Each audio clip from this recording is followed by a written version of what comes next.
حق قدره ومقداره العظيم اللهم أخرجنا من ظلمات الوهم وأكرمنا بنور الفهم وافتح علينا بمعرفة العلم وحسن أخلاقنا بالحلم وسهل لنا أبواب فضلك وانشر علينا من خزائن رحمتك يا أرحم الراحمين. Kita Bulughul Hadis masih dalam bab ya tentang fadilah nikah. Kita lanjutkan.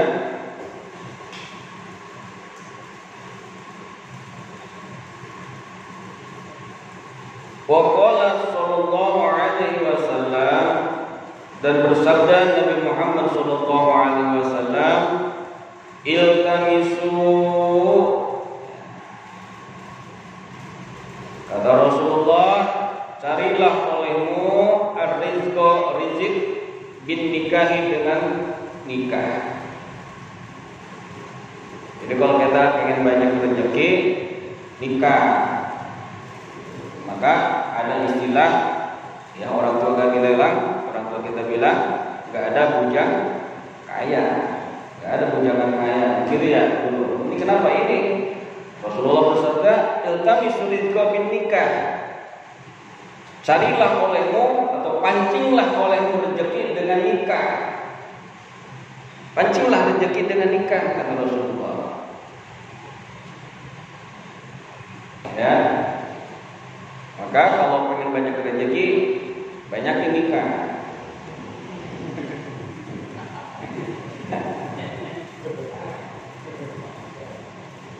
Kata Rasulullah, iltamisu rizqa bin nikah, carilah atau pancinglah rezeki dengan nikah.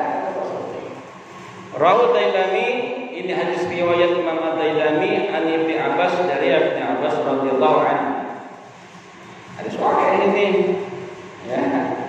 Jadi pancinglah rezeki dengan nikah, kata Rasulullah. Maka kalau ada orang takut kelaparan, takut gak makan gara-gara nikah, maka dia gak percaya sama Rasulullah Sallallahu Alaihi Wasallam. Ya, kenapa? Rasulullah sudah menjelaskan, memberikan motivasi bahwa pancinglah rezeki dengan nikah, kata Rasulullah. Wa qala sallallahu alaihi wasallam, bersabda Nabi Muhammad sallallahu alaihi wasallam, man tazawwaja, barang siapa yang menikah, faqad u'tiya nisfal ibadah, maka dia akan diberi separuh ibadah. Kata Rasulullah, barang siapa yang menikah maka dia akan diberikan separuh ibadah. Berarti kalau kita belum nikah masih separuh, belum sempurna ibadah kita, maka disempurnakan dengan nikah. Rasulullah bersabda, man tazawwaja faqad u'tiya nisfal ibadah. Barang siapa yang menikah, maka dia akan diberikan separuh ibadah. Rawahu, ini hadis riwayat Abu Ya'la, yaitu Abu Ya'la an Anas bin Malik, yaitu dari Anas bin Malik. Wa qala sallallahu alaihi wasallam, dan bersabda Nabi Muhammad sallallahu alaihi wasallam, syirarukum ajabukum. Ya, bisa dibaca syararukum ajabukum, dibaca syirarukum ajabukum, boleh. Artinya apa? Syararukum ajabakum, orang yang paling jelek di antara kamu adalah orang yang membujang. Kata Rasulullahnya, ya, kata Rasulullah, syararukum ujabukum, sejelek-jeleknya di antara kalian adalah orang yang membujang. Maka jangan membujang terus. Ya, arti membujang sini nggak punya istri, mau membujang maupun duda sama aja, intinya nggak punya istri. Maka kata Rasulullah, syararukum ujab, seburuk-buruk di antara kalian adalah orang yang membujang, kata Rasulullah. Nah, di sini ada yang membujang nggak? Nggak ada. Yang ada pengen nambah. Ya.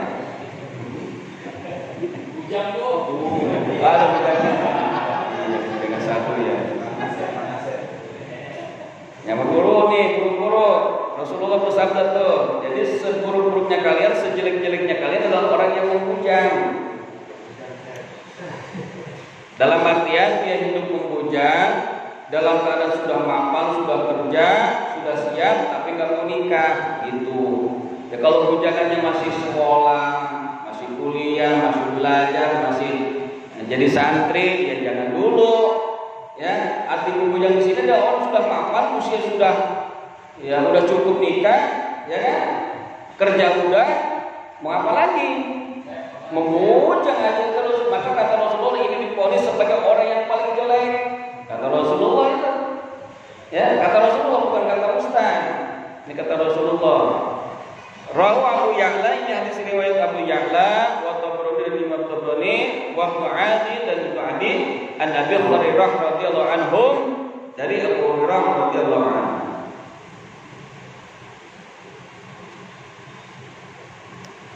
Wa qala sallallahu alaihi wasallam, dan bersabda Nabi Muhammad sallallahu alaihi wasallam, syararukum ajabukum.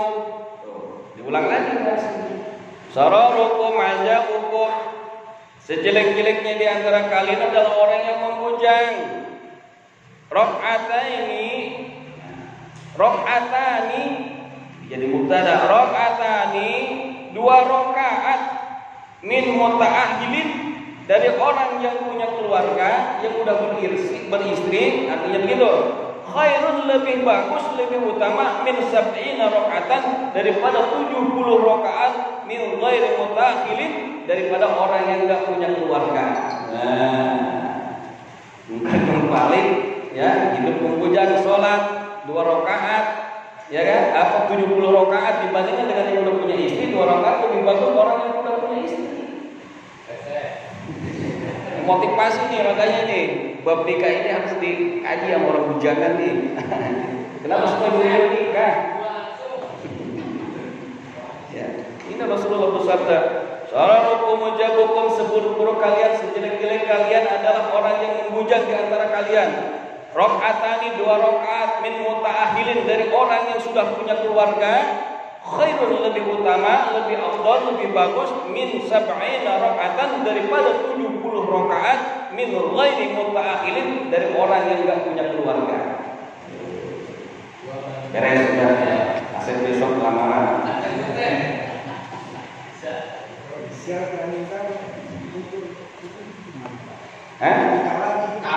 Nikah ya, berarti mampu banyak tadinya udah nikah lagi, ya nggak apa-apa kalau kamu selamanya nggak nikah dulu. nggak nikah, ya itulah termasuk sini sarau menjaga orang itu. Maka ada di satu cerita riwayat salah satu imam madhab ya yang 4, saya lupa, Pak Imam Ahmad bin Hanbal kalau nggak salah, beliau istrinya meninggal.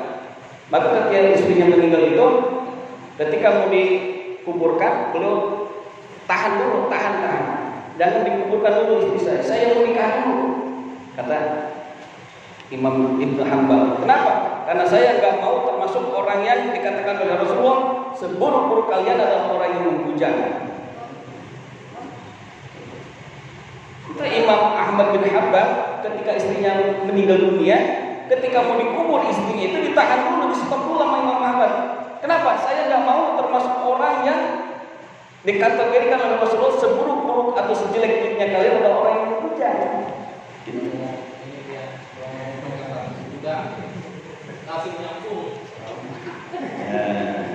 Ini ketika istri masih ya ada di depan kita, jenazahnya itu ya Imam Ahmad bin Hanbal ya, ketika istrinya masih ada di depan matanya, ya, di hadapannya, beliau jangan dikubur dulu, kata Imam Ahmad bin Hanbal, sebelum saya nikah. Kenapa? Saya nggak mau termasuk orang yang dikategorikan oleh Rasulullah sebagai orang yang paling jelek. Udah ikutin aja. Kalau sekarang gini, kita meninggal dunia ya masih di depan mata kita ya, mau nikah lagi, apa kata dunia ya?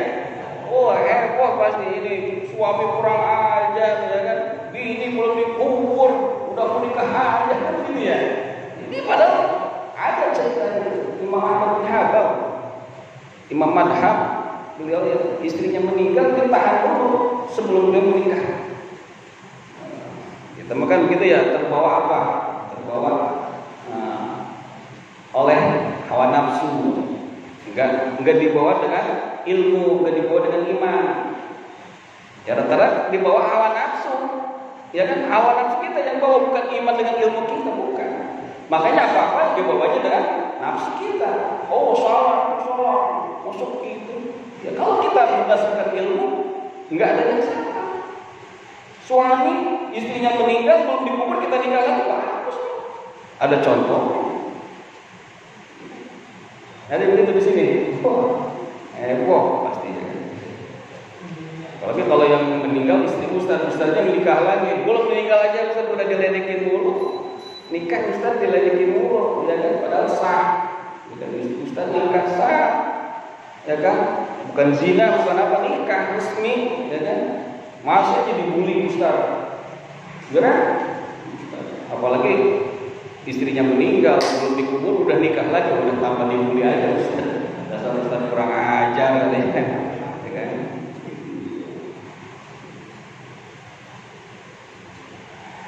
Rawahu Ibnu Adi an Abi Hurairah radhiyallahu anhu. Wa qala sallallahu alaihi wasallam, dan bersabda Nabi Muhammad sallallahu alaihi wasallam, syararukum ajabukum. Tuh, diulang lagi ya. 3 kali di bawah ini. Syararukum ajabukum, kata Rasulullah, wa ardalu mautakum ajabukum. Ada enggak di situ tulisannya? Ada enggak? Ya? Ada. Kitab itu ada enggak? Hampir di ujung bab ini, bab nikah ada.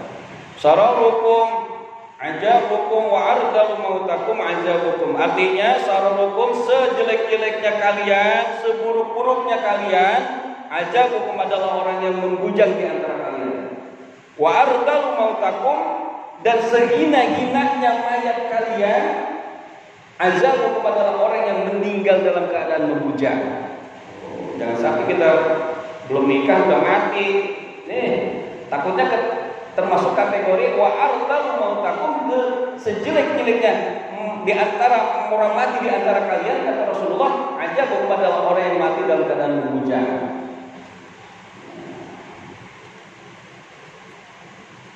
Dua nikah, yang belum nikah baru mati. Nanti termasuk orang yang paling hina, kata Rasulullah, wa ardalu mautakum, sehina-hina orang yang mati di antara kalian, ajabukum adalah orang yang mati dalam keadaan membujang.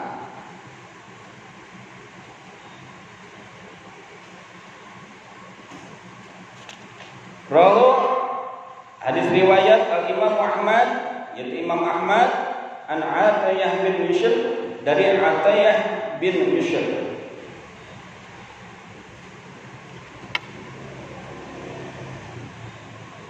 Wa qala sallallahu alaihi wasallam, dan bersabda Nabi Muhammad sallallahu alaihi wasallam, ma'at anta, tidaklah engkau memberi makan zaujataka, kepada istrimu, ya, tidaklah kamu memberikan makan zaujataka kepada istrimu, fa huwa laka shadaqah, itu adalah merupakan sedekah bagi kamu.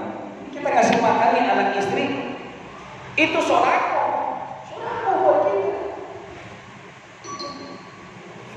Maka ketika kita ngasih makan istri kita, pembantu kita yang ada di rumah kita, itu adalah merupakan sedekah bagi kita.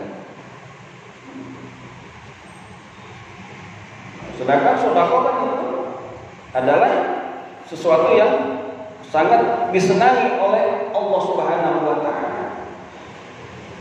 Bahkan orang yang sudah meninggal pun, dia minta izin sama Allah pengen dihidupkan lagi, barang sebentar aja. Minta apa? Minta dia supaya bisa bersedekah. Bukan minta sholat, bukan minta dia mau zakat, mau puasa, mau pergi haji, bukan. Tapi dia minta sedekah. Ada di dalam Al-Quran. Ya, orang yang meninggal dia minta sama Allah supaya dia dihidupkan kembali walaupun sebentar. Saya mau sedekah. Robbi laula akhirtani ila ajalin qarib fa asaddaq, di dalam Al-Qur'an. Wahai Tuhanku, laula akhirtani ila ajalin qarib, seandainya engkau tunda ajalku ini, ya, Pak Asod dan Pak akan bersedekah. Jangan pelit-pelit. Sodako itu luar biasa, sangat dicintai oleh Allah, sehingga pahalanya ketika ditampakkan nanti di akhirat, di alam barzah, kita minta kembali lagi ke dunia supaya apa? Supaya kita bisa bersedekah. Maka orang sedekah itu rezekinya nggak bakal berkurang, bahkan dia akan bertambah terus. Kenapa? Keberkahan sedekah. Jangan sampai ya ada ustaz, ada kiai, ada masjid, ada majelis taklim, ya kan? La yamutu wa la yahya. Iya, banyak ustaz, banyak kiai, karena masyarakatnya jamaahnya pada pelit, kagak mau bantu, kagak mau nyumbang, akhirnya masjidnya, majelis taklimnya, pengajiannya la yamutu wa la yahya. Kagak bermutu karena kurang biaya. Mau maulidan kurang duitnya, makanya maulidan jarang undang ustaz yang agak mahalan dikit. Kenapa? Orang gak cukup buat ngasih ustaznya, ya kan? Kenapa? Udah maju pelit, ya. Padahal sedekah itu luar biasa, ya, pahalanya, ya. Akan mengakibatkan apa? Mengakibatkan ditolaknya balai dan juga menariknya rezeki. As-shadaqah tadfa'ul bala wa tajlibu rizqa, kata Rasulullah. Sedekah itu akan menolak balai, musibah, bencana, dan juga akan menarik rezeki. Maka jangan pelit, ya, kotak amal kalau hari Jumat jangan sampai bunyi kencang yang masuk ke kotak amal. Berarti kalau kencang duitnya berapa tuh? Paling gede 1.000, ya kan? Lontrang, wah berarti 1.000 ketahuan tuh. Masukin yang agak gedean, ya, minimal 5.000, ya kan, minimal 5.000 tuh masukin, tapi rutin. Bahkan kalau kita pengen rezeki tambah berkah, nih, ya, kenapa? Karena berdasarkan kepada hadis Rasulullah, ya, ketika di pagi hari Allah mengutus 2 golongan malaikat. Yang satu malaikat yang mencari orang yang sedekah di pagi hari.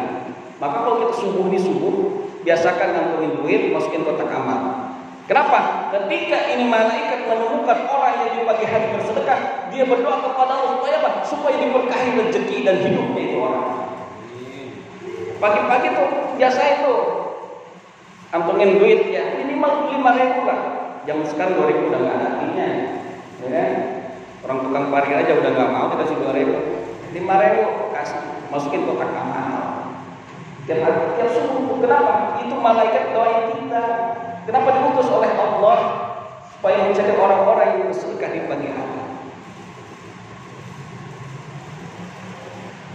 Yang satunya malaikat mencari orang yang pelit.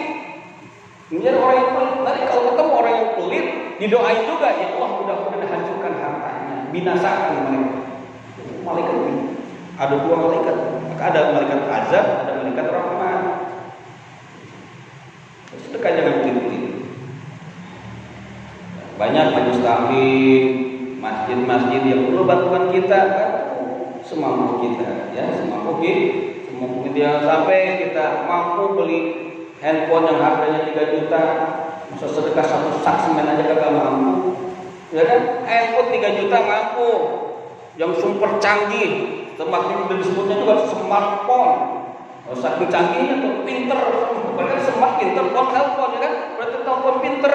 Maka harganya mahal, dibeli 3 juta atau 5 juta dibeli sama kita. Sampai ada yang harganya sampai kayak harga 1 motor, ya kan?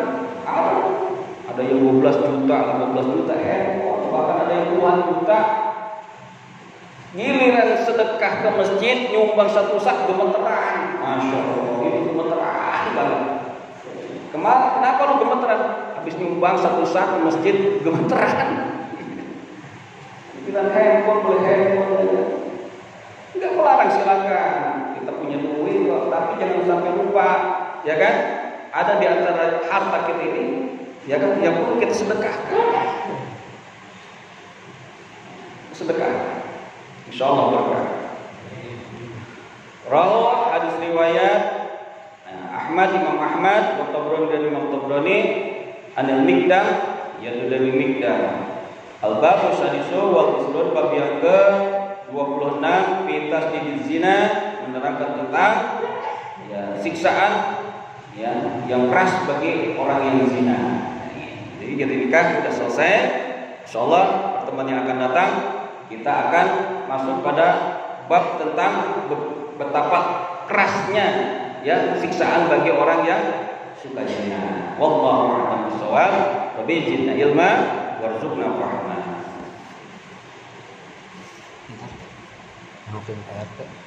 Mungkin PRT atau jatuh.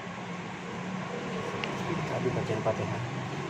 Kita baca ta'lim sedikit ya. Dan juga orang tua kita ya, ada kabar Pak RC kena musibah katanya jatuh dari motor. Kita mudah-mudahan sehat, kemudian ya, tidak ada apa-apa. Kita habis ini kita tengokin ya, habis pengajian. Baca aja dikit ya. Baca kita ta'lim sampai mana tuh saya juga lupa.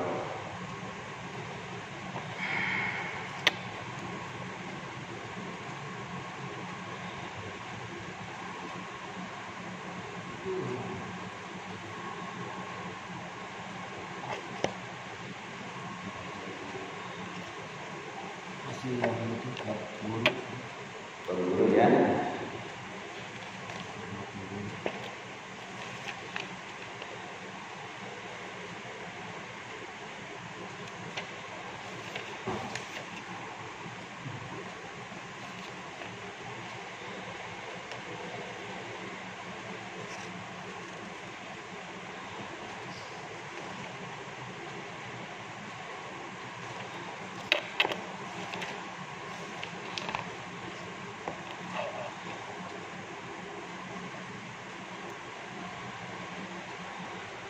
Bismillahirrahmanirrahim. Wa qala radhiyallahu an Wakila dan dikatakan ya si Az-Zarnuji mengatakan al-hurmatu hormat itu ya, berarti hormat itu bahasa Arab. Bahasa Arab, maka jangan benci sama Arab. Bahasa kita pun ya masih mengambil dari bahasa hormat, musyawarah, majlis permusyawaratan rakyat itu bahasa Arab semua. Rakyat itu rakyat. Wakilah dan dikatakan al-hurmatu hormat itu khairun lebih utama minat ta'ati daripada ta'at. Kenapa kita bisa ta'at? Karena kita hormat. Kita ya diperintah sama bos kita mau aja, kenapa? Karena kita hormat sama bos kita. Kita diperintahkan orang tua kita taat kita, ya kan? Kenapa? Karena kita hormat sama orang tua kita. Maka kata si Az-Zarnuji al-hurmatu hormat itu khairun lebih utama minat ta'ati daripada ta'at. Karena kalau kita taat tanpa didasari dengan hormat, maka itu termasuknya taatnya orang munafik. Taatnya orang munafik. Dia ikut diperintah, iya jalan, tapi hatinya bongkol, ngedumel. Ya berarti dia nggak ada rasa hormat. Contohlah kita diperintahkan orang tua kita, dalam hati kita bongkol, ngedumel, marah. Nah, berarti kita hilang hormat kita kepada orang tua kita, dosa. Munafik kita, benar kan?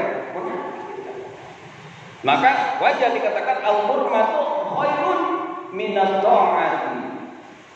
Hormat itu lebih utama daripada taat, ketaatan kita.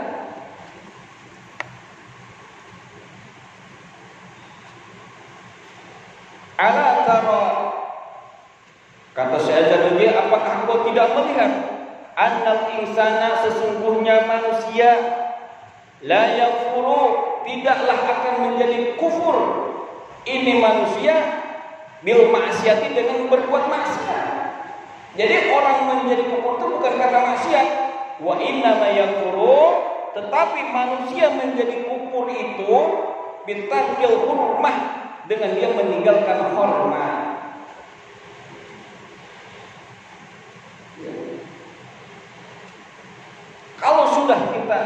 di dalam hati kita sudah tidak hormat lagi, ya, lah disitulah akan mengakibatkan kita menjadi kufur.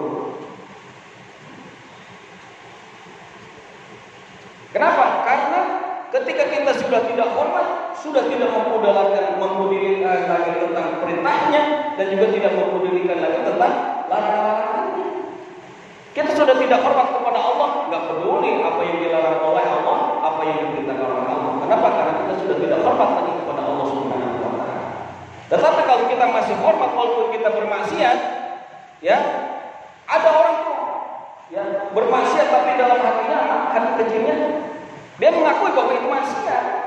Ya, dia menyadari bahwa itu maksiat. Ya. Dia nggak jadi kufur. Tapi kalau sudah tinggal hormat, ya itu udah jadi kufur. Udah tidak hormat lagi sama Allah. Udah tidak peduli lagi dengan perintah dan juga larangan Allah. Wa min ta'zimil ilmi, dan di antara tanda-tanda memuliakan ilmu itu, kata Syekh Az-Zarnuji, ta'zimul muallimi, memuliakan muallim. Muallim itu siapa?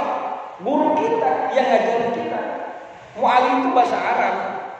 Kalau kita sering dengar siapa yang ngajar tuh? Muallim Ubaidillah namanya. Ya. Itu berarti muallim itu guru. Muallim sebutan panggilan guru, muallim. Ya, kita sering dengar tuh muallim itu guru. Ya, guru yang ngajarin kita. Ada istilah murabi, ya murabi sama, muallim murabi sama. Ustaz. Maka di antara tanda-tanda orang yang memuliakan ilmu, ta'zimul muallimi, dia menghormati, memuliakan muallim, gurunya. Orang yang ngajarin kita tuh muallim, maka kita hormat. Kalau kita pengen menjadi orang yang hormat kepada ilmu, maka hormatilah guru. Gak mungkin kita hormat ilmu kalau kita gak hormat sama guru kita. Kalau kita gak memuliakan yang ngajarin kita, gak mungkin kita bisa menghormati ilmu kita, ya kan? Kalau kita gak menghormati guru kita. Qala Ali karamallahu wajhah, dan berkata Imam Ali, ya, karamallahu wajhah, anna abdu man 'allamani, aku ini adalah hamba orang yang telah mengajariku. Kata Sayyidina Ali, ini aku ini hambanya, hamba sahayanya orang yang telah mengajariku. Ya, harfan wahidan, satu huruf. Kata Sayyidina Ali, insa'a, seandainya orang itu akan ba'a menjual, wa insa'a atau dia berkehendak untuk memerdekakan, wa insa'a astarqa, atau dia pun ya, berkehendak kepadaku mau menjadikan aku hamba sahaya, maka aku akan ridho, kata Sayyidina. Maka aku ridho, kata Sayyidina. Kenapa? Karena aku sudah, kata Sayyidina Ali, aku menjadi hamba sahayanya dia. Maka aku mau dijual, ya kan, mau digimanain sama orang itu, orang yang telah mengajariku, walaupun satu huruf, kata Sayyidina, aku ridho, kata Sayyidina. Apalagi kalau dia ngajari kita lebih dari satu huruf, ya kan, satu kitab banyak, lu udah lebih lagi. Maka kalau kita pengen berkah ilmu, hormati guru kita. Maka ulama mengatakan al-ilmu bit ta'allum, kalau kita pengen ilmu, pengen pinter, ngaji, belajar, bisa pinter, mau jadi apapun bisa. Ya, asal kita belajar. Tapi wal barakatu bil hidmah. Kalau kita pengen berkah, hidmah, hormat sama guru. Pinter, kalau nggak berkah buat apa? Kita pinter ngaji, pinter apapun, tapi kalau nggak berkah, nggak jadi manfaat. Oh, ternyata kenapa ilmu kita nggak berkah? Karena kita tidak hormat sama guru kita. Inilah dasar yang menjadikan acuan kepada para pencari ilmu, supaya ilmunya berkah, ilmunya bermanfaat, maka hormatilah gurunya. Wallahu a'lam bishawab. Bijinna ilma warzuqna fahma. Insyaallah kita akan lanjutkan pertemuan yang akan datang. Mudah-mudahan apa yang kita baca, kita bahas bermanfaat bagi kita semua. Kita baca sebentar. Bismillahirrahmanirrahim.